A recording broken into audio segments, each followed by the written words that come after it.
Joining us to talk more about the search efforts and what hopefully at some point would be rescue efforts is retired Navy Captain Chip McCord. Good to have you on, sir. I wonder if you could help us understand the significance, as we know it, of the noises that have been heard so far. Because if you listen to that Coast Guard press conference earlier today, they say in so many words they don't truly know what the noises are. They have hope. They had been described by some as banging, although the Coast Guard captain wasn't certain that's what it was, wasn't certain also the time frame as described. Was it every 30 minutes or some other indeterminate time frame? Based on what you've heard, do you believe they have a reliable potential contact with the missing submarine?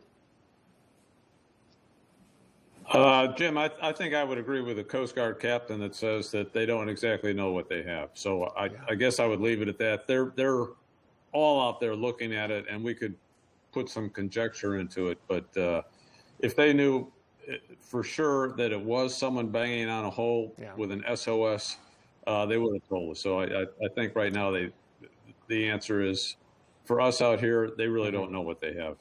Okay, and that's important for expectations management, but it is apparently the best they have. So you have this indicator here, indeterminate one. You throw everything you can at it. What is the stage now? You're going to still be listening with what are effectively sub-hunting aircraft, the P-3s and the P-8s. There's also side scan sonar that's going out there. Can you search an area twice the size of Connecticut quickly to kind of zero in on something like this?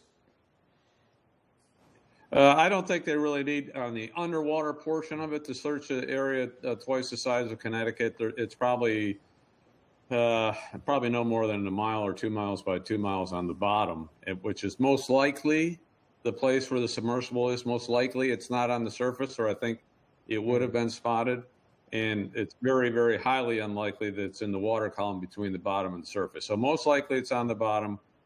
And again, the currents aren't that great down there, so most likely it's pretty close to the area where they descended to.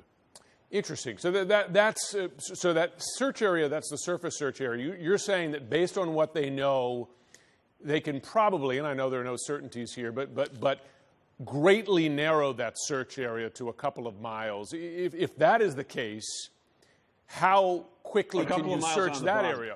A large area it's a large area on the surface because there's currents and tides on the surface. Right. So if they were on the surface, it would have floated. On the bottom, it's not going to float down there. And is it, based on what you know, more likely that this thing is on the bottom as opposed to floating halfway up or on the surface? Oh, absolutely, yeah. Yes. Okay. And the reason it's still on the bottom is that, it might have had an electrical failure. It might not have been able to offload ballast on it to help it raise.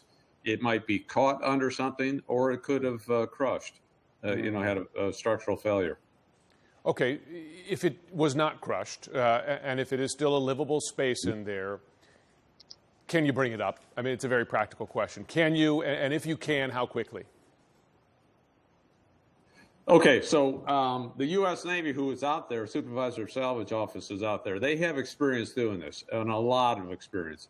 In the last 2 years, they've recovered a F-35 from, I think, 12,500 feet of water. That's a fighter jet. And an MH-60 helicopter from 19,000 feet of water. So they basically, both aircraft were intact, and they recovered them. They normally don't go real fast when they're doing it. They don't go slow because there's normally not a case of someone being alive in what they're recovering. And so it's a pretty step-by-step process. The way they do that is that they search, find the item that they're looking for, which again is the key in this situation right now with a submersible, inspect it with an ROV, and then probably hook a line onto it and recover it with a line. Again, let's make sure we understand that it's 2.5 miles deep. Very few vehicles, manned or unmanned, can go down that deep. When you put a line down there on it, it's a 2.5 mile long line. And so the surface ship is going up and down. And so the Navy has this special system that line is routed around a pulley on top of basically a big shock absorber.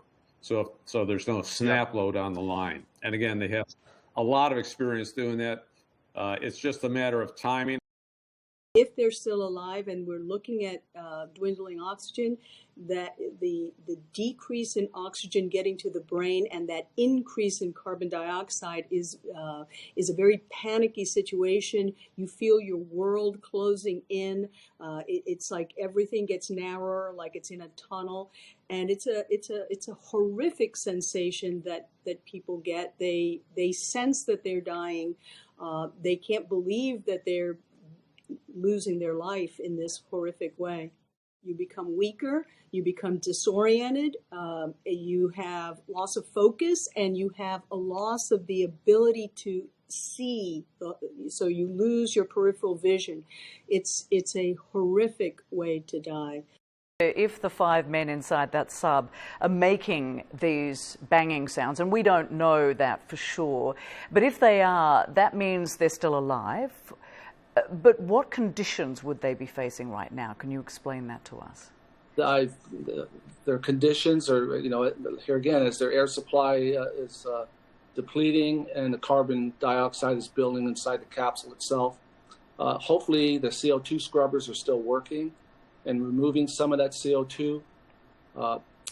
But unless they get them to the surface here in the next, by tomorrow, the things are looking grim. Yeah. There's no air supply going to the capsule.